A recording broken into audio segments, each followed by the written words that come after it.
sengaja ya.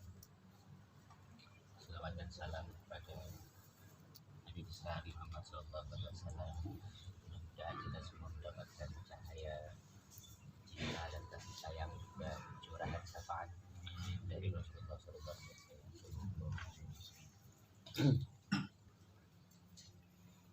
Kita ngobrol relax saja, mungkin ada campuran pengalaman, ada campuran pikiran, mungkin ada juga campuran apa yang saya dapat dari pergaulan di Aceh. Jadi memang saya diperkenalkan oleh, mungkin itu juga kali ya, Bang Umar ya, pinternya ulama itu ya, mendidik kita itu.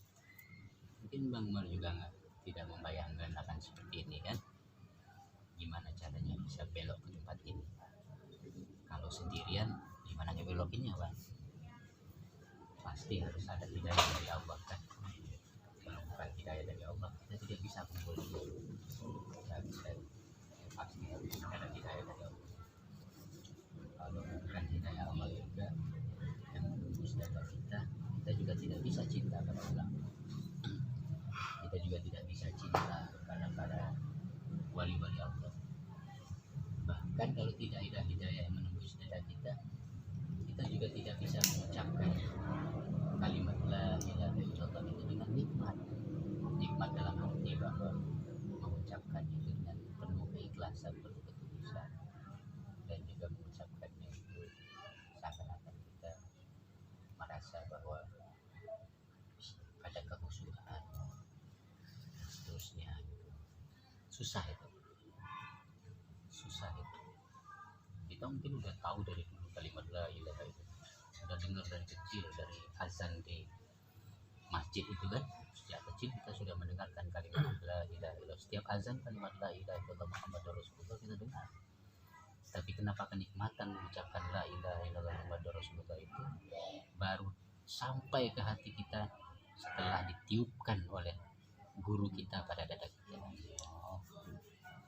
Kalau bukan guru-guru kita yang meniupkannya kepada dada kita dengan bertawasul kepada Rasulullah, tidak mungkin ada kenikmatan mengucapkan la ilaha illallah. Mungkin. Ya. Meskipun kita baca bukunya, kita baca penjelasannya, kita berguru mungkin ngaji, entah melalui talaki langsung dengan kiai, atau kita masuk pesantren sekalipun berpuluh-puluh tahun, tapi kenikmatan mengucapkan la ilaha illallah harus ditiupkan oleh guru pada dada kita itu. Yang disebut dengan sotrun an-sotrin, kalimat yang ditalkinkan kepada hati kita semua. Makanya kan ada hadis yang mengatakan lakin mautakum bi kalimatillah, talkinkanlah kalimat la ilaha illallah itu kepada orang-orang yang mati. Siapa yang mati itu? Mungkin dulu hati kita mati Bang. Yang menjadi mati itu maksudnya bukan orang yang sudah ruhnya pergi tinggal jasadnya. Ruh kita belum pergi, masih ada di jasad, tapi mungkin hati kita sudah lama mati. Nah, para guru itulah yang menalkinkan hati kita agar kita bisa mengucapkan la ilaha illallah. Jadi kalau ada orang mengatakan lakinu mautakum bi kalimatillah illallah, bukan hanya mentalkin orang yang meninggal mau masuk ke dalam kuburan, tapi hati kita ini juga harus ditalkinkan, karena mungkin saja hati kita ini sudah lama mati. Ciri hati kita mati itu kita mendengarkan kalimat-kalimat Allah itu, hati kita tidak bergetar. Mendengarkan Al-Quran, hati kita tidak bergetar. Mendengarkan sholawat, hati kita tidak rindu kepada Rasulullah. Melihat anak dan istri kita, rasa sayang kita tidak bertambah misalnya. Mungkin kita pernah mengalami, kita bekerja, kita punya profesi, duit kita tambah banyak, tapi rasa cinta kita pada anak dan istri kok nggak bertambah gitu. Nah, kalau sekarang cinta kita kepada anak dan istri kita bertambah, kepada keluarga kita bertambah, kepada sahabat kita bertambah, itu tanda bahwa mursyid sudah berhasil meniupkan kalimat la ilaha illallah dan menghidupkan hati kita itu. Lakin mautakum di kalimatillah, dihidupkan hati kita. Selama zikir, selama sholat, mungkin kita mengucapkan Allahu Akbar diakhiri dengan salam, kita merasa sholat kita seperti tidak ada bekasnya. Sekarang kita nikmat mengucapkan Allahu Akbar, kita nikmat mengucapkan Al-Fatihah, kita nikmat mengucapkan ayat Al-Quran, tasbih, tahmid, takbir di dalam sholat sampai salam. Bahkan mungkin sujud kita itu terasa nikmat di hadapan Allah karena sholat kita sudah diberkahi oleh para guru. Dulu nggak ada rasanya itu mungkin sholat kita itu, mungkin nggak ada rasanya itu Quran yang kita baca itu. Kenapa kalau kita mendengarkan Al-Quran sekarang misalnya, kok hati kita seperti mendapatkan satu pesan misalnya, baik itu tentang peringatan, tentang azab, tentang pengampunan, tentang kabar gembira dan seterusnya, karena kita bertemu dengan Guru. Jadi salah satu rasa syukur kita dalam hidup itu yang tidak bisa ditukar dengan harta, dengan kekuasaan, dengan semua kenikmatan dunia ini adalah kita dipertemukan dengan guru. Itu nggak bisa ditukar, tidak ada harga. Seandainya kita punya kekuasaan, seandainya kita punya dunia ini, tapi kalau kita tidak punya guru, kita tidak akan bisa kemana-mana. Tidak bisa kita kemana-mana. Bayangkan kita seperti ikan yang hidup di luar air, tapi karena kita bertemu dengan guru, maka apa yang kita lakukan, harta yang kita miliki, ilmu yang kita miliki, semuanya kembali kita persembahkan untuk menghadapi Allah. Jadi bertemu dengan guru itulah rezeki yang paling besar dalam hidup. Kita harus bersyukur kita sudah punya guru, karena tidak semua orang bisa bertemu dengan guru. Orang pintar, orang hebat, belajar tafsir, belajar hadis, bahkan mungkin ke universitas Islam dan seterusnya, tapi belum tentu punya guru. Orang hafal Quran belum tentu punya guru. Orang hafal ribuan hadis belum tentu punya guru. Nah, kita yang tidak hafal Quran, tidak hafal hadis ribuan, mungkin tidak pernah mengenyam pendidikan sampai Al-Azhar, Kairo, Sudan, Maroko, Damaskus, tapi kita diberi kesempatan oleh Allah untuk bertemu dengan guru yang menyinari bukan pikiran kita tapi hati kita langsung. Makanya hati kita bisa tersentuh, hati kita bisa tergerak. Makanya ayat Al-Quran mengatakan wa qulubun yafqahuna biha. Hati kita ini bisa berpikir, hati kita ini bisa mengerti, hati kita ini bisa menjadi cahaya yang membimbing kita. Kedua, kerinduan kita kepada Rasulullah siapa yang mempertemukan kalau bukan guru? Dulu mungkin ada di sini orang yang tidak pernah sholawat, ya kan? Karena lingkungannya mungkin tidak pernah diajarkan bersalawat, tidak pernah tahlilan, mungkin kan? Tidak pernah diajarkan berzikir. Kenapa tiba-tiba kita merasa menikmat mendengarkan Allahumma sholli ala sayyidina Muhammad wa ala alihi wa ashabihi wa sallim. Kita nikmat mendengarkan sholawat itu. Dulu kita dengar sholawat mungkin main gaplek, kita dengar sholawat mungkin lagi merokok, kita mungkin mendengarkan sholawat lagi tidur, atau diajak oleh orang bersalawat, kita seperti tidak tergerak. Tapi kenapa sekarang kalau kita mengucapkan sholawat itu, kerinduan kita kepada Rasulullah itu muncul gitu. Bibit-bibit rasa rindunya itu muncul ketika kita mengucapkan sholawat kepada Rasulullah. Entah itu kita membaca sholawat riba, atau di Aceh mungkin Jalailu Khairat isinya selawat, ya kan? Itu kenapa rasa rindu itu tersambung dalam hati kita. Kok Rasulullah nyambung? Siapa yang menyambungkan itu? Yang menyambungkan adalah guru kita. Tidak ada yang bisa menyambungkan tali kita kepada Rasulullah kecuali guru kita. Makanya mencintai guru itu sama dengan kita bisa disambungkan kepada Rasulullah. Itulah makna tawasul. Mengapa di dalam zikir kita bisa ila hadratin Nabi Mustafa Muhammad sallallahu alaihi wasallam, kita menyebut para guru kita, masaih kita, karena dengan cara itulah kita diminta memohon kepada Allah agar orang-orang saleh itu bisa membawa kita tersambung kepada Rasulullah. Bayangkan siapa yang bisa menyambungkan kita kepada guru, karena itu tidak bisa ditukar harganya. Pengorbanan kita kepada guru tidak bisa, harus tanpa syarat. Seandainya guru menyuruh kita masuk ke dalam api, kita harus masuk ke dalam api. Kalau guru kita memerintahkan kita untuk melakukan sesuatu tanpa syarat, kita harus bilang iya, dan penuh dengan husnuzon kepada guru, karena tidak ada guru yang membawa kita kepada jalan yang sesat. Jadi kalau guru kita sedang difitnah di jalan yang sesat, itu karena kita diminta untuk berjuang. Kita sudah dipertemukan pada guru, ya jangan gratisan. Masa nggak ada perjuangannya? Ya kan? Masa nggak ada perjuangannya? Lalu nanti kita ditanya sama Allah, kamu berjuang nggak? Sudah bertemu dengan guru yang membawa kamu kepada Allah dan kepada Rasulnya? Nggak ada. Nah, dengan fitnah, dengan cobaan itu, kita tidak boleh membenci orang yang memfitnah, kita tidak boleh memusuhi orang yang memfitnah, tapi kita harus menganggap bahwa kita diminta untuk berjuang agar kalimat la ilaha illallah itu bisa selalu tegak, bisa selalu hidup, bisa menjadi orang-orang mukmin. Itu tujuannya. Jangan sekali-kali benci dengan para orang yang memusuhi kita. Mursyid kita itu ibarat lautan, guru kita itu ibarat samudra. Mau dilemparkan bangkai anjing, tidak akan najis lautan itu.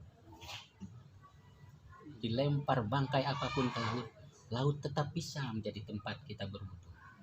Laut tetap bisa menjadi tempat kita bersuci. Jadi mursyid kita tidak terganggu itu kesuciannya, kealimannya, karena hati mursyid kita itu, hati guru kita itu seluas samudra. Dilemparkan bangkai sekalipun ke dalamnya satu truk, tidak akan mengubah kesucian laut itu. Jadi kita harus tetap istiqomah, kita harus tetap berkhidmat. Kenapa? Karena guru kita sedang diuji dan kita diminta untuk berjuang agar menegakkan kalimat la ilaha illallah itu ada harganya, ada harganya pada itu. Kita disesatkan, kita dianggap nyimpang akidahnya, tidak apa-apa, itu harga yang harus dibayar dari menegakkan kalimat la ilaha illallah. Kalau nggak ada tantangan seperti itu, jangan-jangan Bang Umar cuma tidur doang nanti di rumah, nggak ada tantangan. Lama-lama lupa, nyari uang, lupa lagi kan. Kalau begini kan diingatkan, berjuang kamu. Dan nikmatnya berdoa kepada Allah itu karena kita diminta berjuang. Nggak enak berdoa kepada Allah nggak ada perjuangannya. Kalau semuanya beres, Aceh itu semua menerima MPTT, di hati para orang-orang Aceh itu tiba-tiba menerima dengan sambutan luar biasa, para ulama-ulamanya menerima dengan sambutan luar biasa. Nah, doanya juga nggak enak, wahai Allah berikanlah kalimatmu itu kepada hati orang-orang mukmin. Orang udah selesai mana? Jadi berdoa juga nggak enak, nggak enak gitu. Sama kayak orang berdoa minta harta tapi di rekeningnya ada uang banyak, udah nggak enak lagi tuh berdoa. Udah nggak enak lagi tuh berdoa. Justru kenikmatan doa itu karena kita diminta untuk berdoa. Dari mana saya dapatkan semua ini? Dari murid aku ya, yaitu Kiai Cibinong. Allah. Beliaulah yang mengatakan kepada saya, Pak Hakim, kalau kita tidak berjuang, doa itu tidak enak rasanya. Seandainya pesantren ini dibantu oleh uang sekian puluh miliar dan kita bisa membangun gedung ini dalam 1 bulan, kita kehilangan kesempatan menikmati doa di hadapan Allah. Nah, begitu juga dengan kita misalnya. Saya menyampaikan saja apa yang dikatakan oleh Kiai Cibinong, dan beliau adalah murid yang sangat takzim dan sangat mahabbah Abu ya. Bahkan pertemuannya dengan Abu ya pun melalui tabir mimpi kan. Bayangkan. Jadi seandainya pesantren ini orang datang bertuin-tuin membangun dan 3 bulan selesai, kita tidak diminta untuk bersabar, kita tidak diminta untuk berjuang, lalu apalagi enaknya berdoa di hadapan Allah Maha. Saya tidak ingin rasa nikmat itu hilang, kata Kiai Cibinong.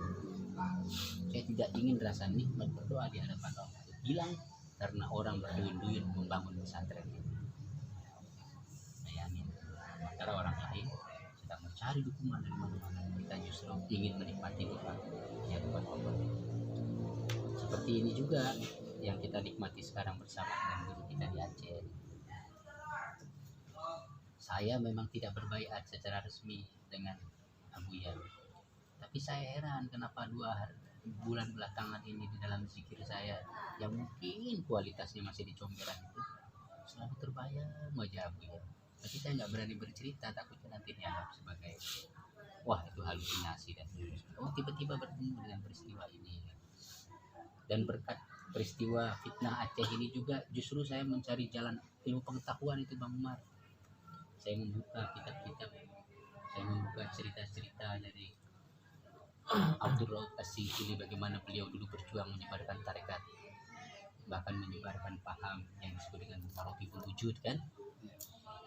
Abdul Karim Al-Jilli dengan kitab Insan Kamil belum apa-apa dibandingkan dengan ajaran Maratibul Wujud itu malah lebih dahsyat ketimbang yang dikatakan oleh Abdul Karim Al-Jilli yang ditulis oleh Syekh Fadullah Buhanpuri di dalam Tuhfatul Mursalah ila Ruhin Nabi tentang Maratibul Wujud, jauh lebih dalam dari yang biasa dikatakan oleh Abdul Karim Al-Jilli. Abdul Karim Al-Jilli kesimpulannya cuma insan kamil, tapi dalam Maratibul Wujud dari Tuhfatul Mursalah, ruh kita itu bisa menembus lapisan-lapisan langit jauh lebih dalam. Dan Abdul Rauf As-Singkili sudah pernah mengajarkan itu di Aceh di abad ke-17. Dan berkat Abu Ya pula saya menjadi cinta dengan Abdul Rauf As-Singkili, meneliti kepada siapa beliau berguru. Ternyata beliau berguru kepada orang yang bernama Syekh Ahmad Al-Qushasi. Syekh Ahmad Al-Qushasi punya seorang murid kesayangan bernama Ibrahim Al-Qurani. Dan pernah ada surat menyurat antara Abdul Rauf As-Singkili dengan Ibrahim Al-Qurani tentang peristiwa persis seperti ini. Jadi Abdul Rauf As-Singkili sebagai mufti Aceh pernah bersurat, kami di Aceh ribut soal wahdatul wujud, katanya. Soal tauhidul wujud, bukan wahdatul wujud, soal tauhidul wujud. Lalu Ibrahim Al-Qurani menulis kitab khusus menjawab pertanyaan dari Abdul Rauf As-Singkili dalam sebuah kitab yang berjudul Ithafuz Zaki, syarah terhadap Tuhfatul Mursalah ila Ruhin Nabi.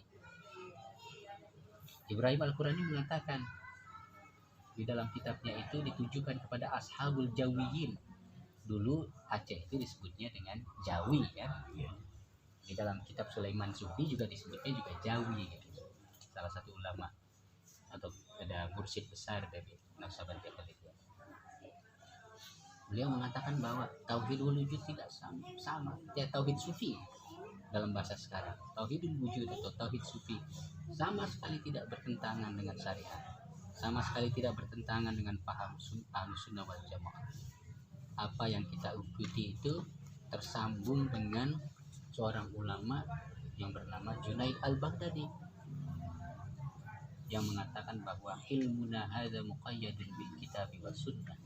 Jalan dan ilmu yang kita pegang ini sepenuhnya berpegang kepada kitab dan sunnah.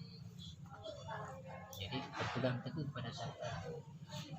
Kita tetap sholat, kita tetap berwudu, kita tetap sholat sunnah, kita tetap jamaah, sholat Jumat, kita tetap melaksanakan puasa Ramadan, kita tetap berzakat, kita tetap bersedekah.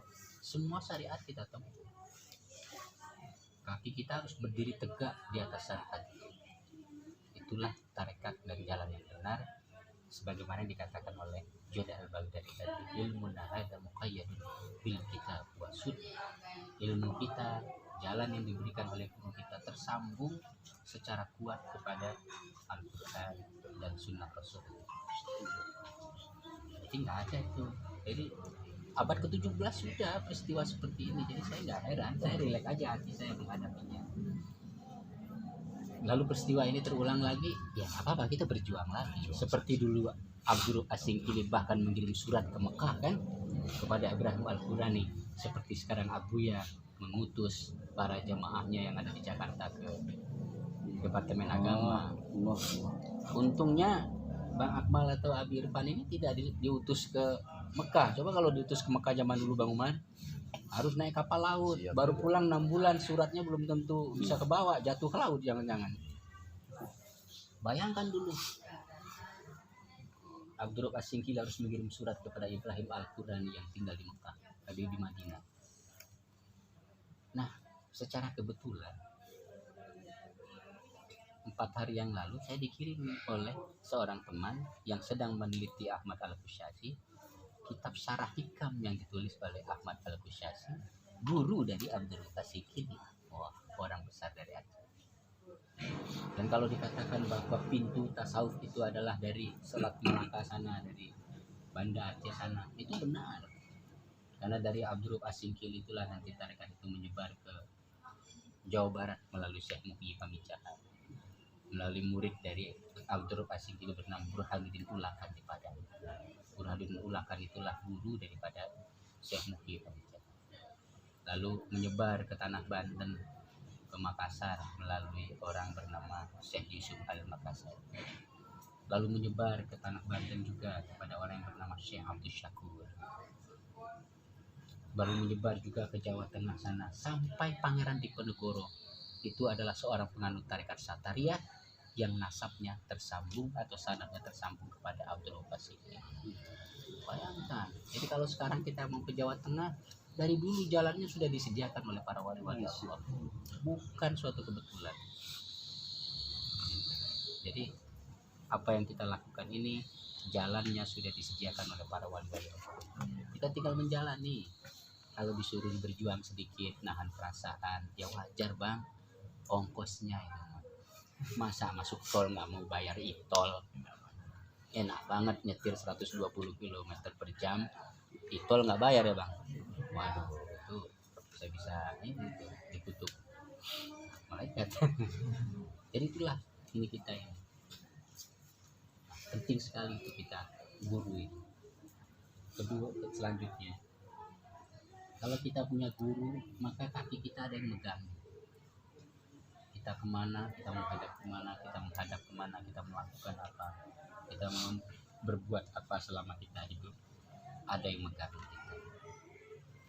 Kaki kita ada yang megang. Kita tidak akan keluar dari syariat, kita tidak akan keluar dari hakikat. Itulah kenapa guru itu, bahkan meninggalnya guru saja, ketika guru itu sudah tiada, guru tetap bisa membimbing kita. Guru tetap bisa membimbing kita. Meskipun Abuya suatu saat tiada, Abuya tetap bisa membimbing kita. Para wali-wali Allah itu bisa mendidik murid-muridnya dari alam barzakh. Saya tidak bercerita agar saya pernah dipertemukan misalnya dengan justru para mursyid-mursyid yang sudah meninggal. Jadi jangankan di masa hidupnya secara fisik, di alam barzakh pun para wali-wali Allah bisa mendidik para murid-murid. Rasulullah itu masih bisa menebarkan cahayanya meskipun Rasulullah sudah tidak ada di dunia. Intinya kita tergetar mendengar nama Rasulullah. Rasulullahnya berarti masih ada, masih hidup Rasulullah dalam arti hakikat. Kalau Rasulullah itu tidak ada, siapa yang menjawab salawat kita dalam sholat? Assalamualaikum ayyuhan nabiyyu wa rahmatullahi wa barakatuh. Siapa yang menjawab salam kita kalau Rasulullah tidak ada? Berarti kan secara hakikat di seberang sana ada yang menjawab wa alaikum salam. Wahai bulan. Sementara salawat itu wajib dalam sholat. Kalau kita tidak mengucapkan salawat di dalam sholat, sholat kita tidak sah. Seperti yang dikatakan Imam Syafi'i, la sholata liman la yusalli alaikum. Tidak bisa disebut sholat kalau tidak memberikan salawat kepada engkau wahai Rasulullah. Jadi kita mengucapkan dalam sholat kita tahiyat itu Assalamualaikum ayuhan nabi wa rahmatullahi wa barakatuh. Itu Rasulullah menjawab. Itu tandanya bahwa Rasulullah masih bisa mendidik kita, memberi cahaya pada hati kita. meskipun Rasulullah secara fisik sudah tidak ada. Bahkan cahaya Rasulullah itu sudah dititipkan di dalam ruh kita. Di dalam ruh kita ini, ruhani kita ini sudah ada cahaya Rasulullah. Kalau enggak, kita nggak bisa beriman. Kalau cahaya Rasulullah ini tidak dititipkan di hati kita, kita tidak bisa mendapatkan hidayah kalau cahaya Rasulullah tidak dititipkan di hati kita. Makanya di dalam tarekat itu ada istilah Latifatul Akhfa. Latifatul Akhfa itu adalah maqam hakikatul Muhammadiyah. Jadi kita menarik la itu melewati Latifatul Akhfa, melewati maqam hakikat Rasul Muhammadiyah atau yang disebut dengan nur. Ketika kita mengucapkan salawat Allahumma sholli ala sayyidina Muhammad wa ala ali sayyidina Muhammad, kita sedang menyapa Rasulullah sebagai nur, sebagai cahaya. Tapi kita mengucapkan salawat Allahumma sholli ala Muhammad wa ala ali Muhammad, kita sedang menyapa hakikat Muhammadiyah yang dititipkan di dalam hati kita. Bolak-balik. Jadi kalau orang berdebat, kok ada Sayyidina, kita sedang menyapa Nur Muhammad, hakikatul Muhammadiyah yang ada di sana.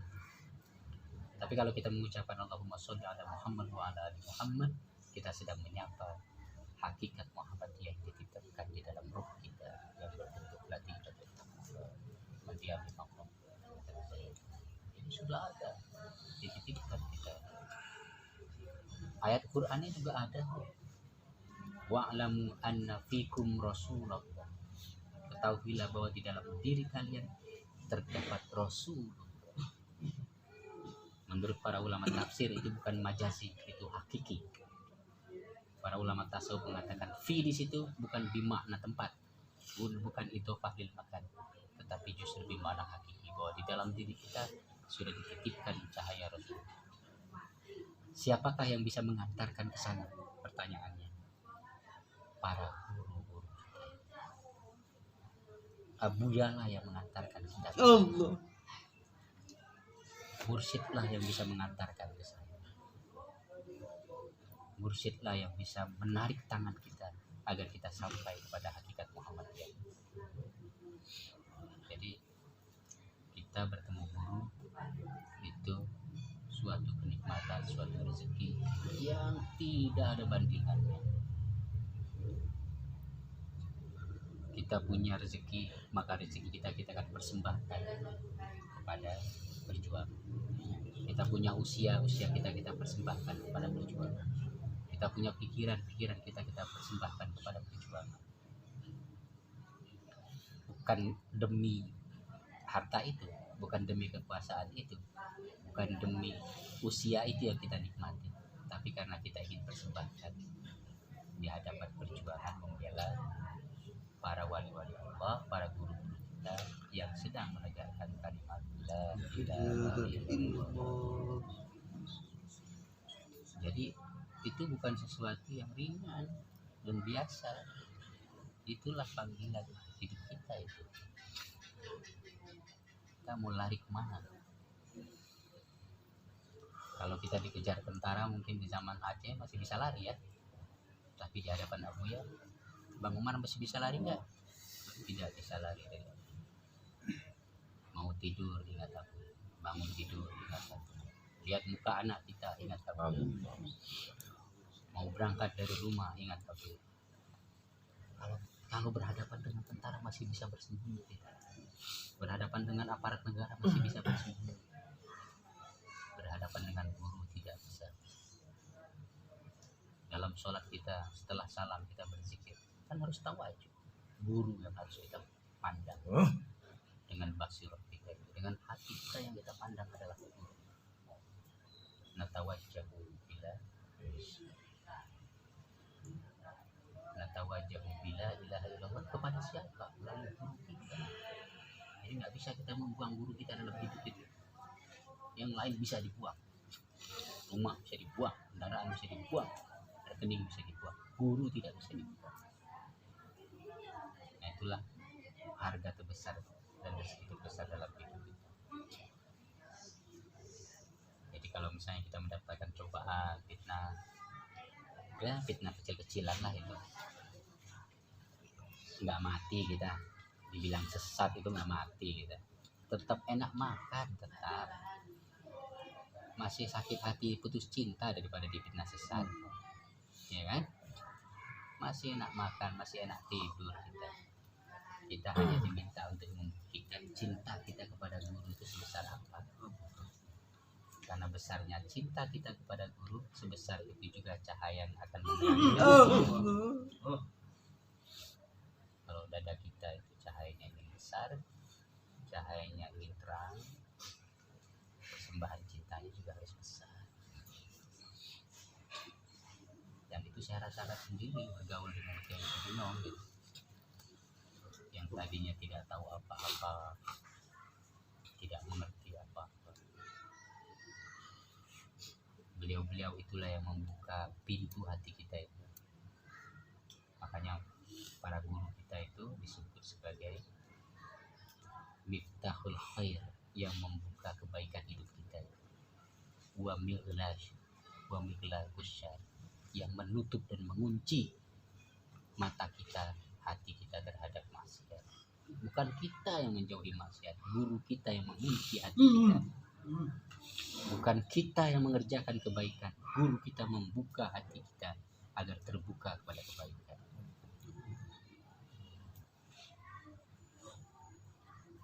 Guru kita yang menjadi miftahul khair itu guru kita. Yang mighlaqus syarr itu adalah guru kita. Guru kita lah yang membuka pintu kebaikan dan mengunci pintu keburukan dan pintu maksiat.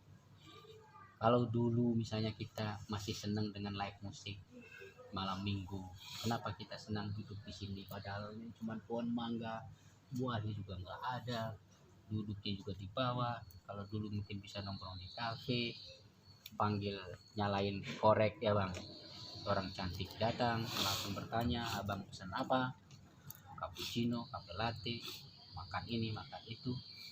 Kenapa duduk di sini terasa nikmat gitu? Kenapa duduk di sini terasa nikmat? Kenapa duduk di sini terasa kita bisa nikmati? Siapa yang membelokkan hati kita dari kafe malam itu? Siapa yang membelokkan hati kita itu dari tempat maksiat? Guru kita yang membelokkan. Karena mereka adalah miftahul khair. Kalau kita jalannya belok, guru kita lah yang akan mengambil tangan kita. Kalau dalam perjalanan ini kita tergelincir, guru kita lah yang akan memegang tangan kita. Tidak ada yang bisa memegang tangan kita kecuali guru kita. Jadi jangankan kita berbuat baik, kita tergelincir saja, guru kita pasang badan. Dunia akhirat.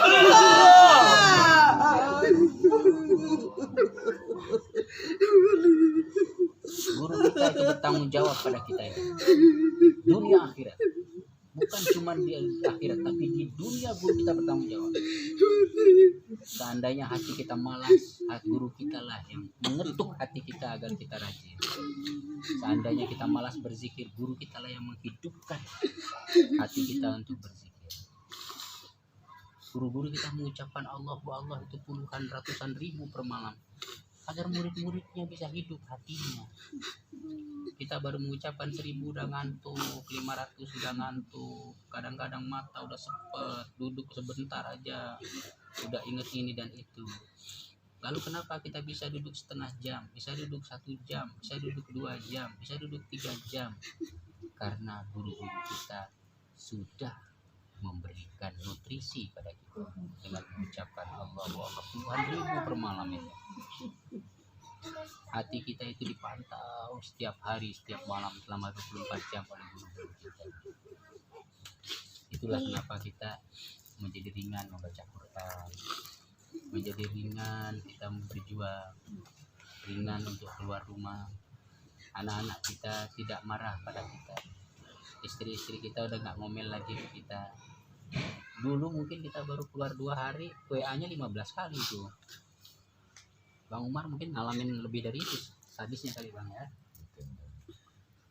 Bahkan bisa jadi pintunya ditendang, abang disuruh keluar. Kenapa sekarang abang pulang jam 4, istrinya tetap tersenyum? karena hati istri kita dan hati anak-anak kita juga ikut dijaga oleh guru kita itu. Kenapa anak-anak kita itu senang ngaji, senang sholat? Bukan kita yang nyuruh. Siapa kita? Sok-sokan menyuruh orang lain sholat. Kenapa anak kita bilang, nah maghrib langsung pakai sarung? Bukan lidah kita itu. Sholat kita belum sanggup untuk menjadi teladan anak-anak kita. Oh, Sholatnya guru kita itu. ya Allah. Kok anak kita senang ngaji ikro, ke musola, ayah saya pengen ke musola ngaji ikro. Bukan kita yang menjadi teladannya. Cahaya guru kita yang dititipkan pada kita itu yang membuat anak kita mau ngaji. Istri kita ridho kita berangkat keluar rumah, bukan karena kita hebat, kita alim, bukan. Karena cahaya guru kita itulah istri kita itu menerima dan ridho. Jadi semua kembali kepada guru. Jangan dianggap enteng tuh guru. Waduh. Jangan dianggap enteng. Dan orang-orang yang disayang oleh guru juga jangan dianggap enteng. Harus muncul rasa cinta, dipupuk rasa cinta kepada orang yang dicintai oleh guru-guru kita juga. Jadi serius nih Bang Umar saya ngomongnya ya. Kalau tadi bilangnya ngobrol-ngobrol aja. Ya, kayak ketarik sendiri sama Abu ya kayaknya ini. Ya mudah-mudahan kita bisa istiqomah semua. Kita bisa terus berjuang sama-sama. Saya juga merasa senang menjadi bagian dari perjuangan ini Bang Umar. Mudah-mudahan kita dikumpulkan di akhirat bersama-sama dengan para guru kita, dengan Rasulullah dan orang-orang saleh. Allahumma sholli ala sayyidina Muhammadin fil awwalin wal akhirin wa radhiyallahu ta'ala an sadatina ashab Rasulillah ajma'in. Alhamdulillahi rabbil alamin. Hamdan lillahi hamdan حمدا يوافي نعمه ويكافئ مزيدا يا ربنا لك الحمد كما ينبغي لجلال وجهك الكريم وعظيم سلطانك. اللهم إنا نسألك حسن الخاتمة ونعوذ بك من شر العاقبة وسوء الخاتمة. ربنا إننا ظلمنا أنفسنا وإن لم تغفر لنا وترحمنا لنكونن من الخاسرين. ربنا أرنا الحق حقا وارزقنا اتباعه وأرنا الباطل باطلا وارزقنا اجتنابه. اللهم إنا نسألك رحمة والمغفرة. ربنا آتنا في الدنيا حسنة وفي الآخرة حسنة وقنا عذاب النار. وصلى الله على سيدنا محمد وعلى آله وصحبه وسلم. سبحان ربك رب العزة عما يصفون وسلام على المرسلين والحمد لله رب العالمين. بحق والنور والسر الفاتحة.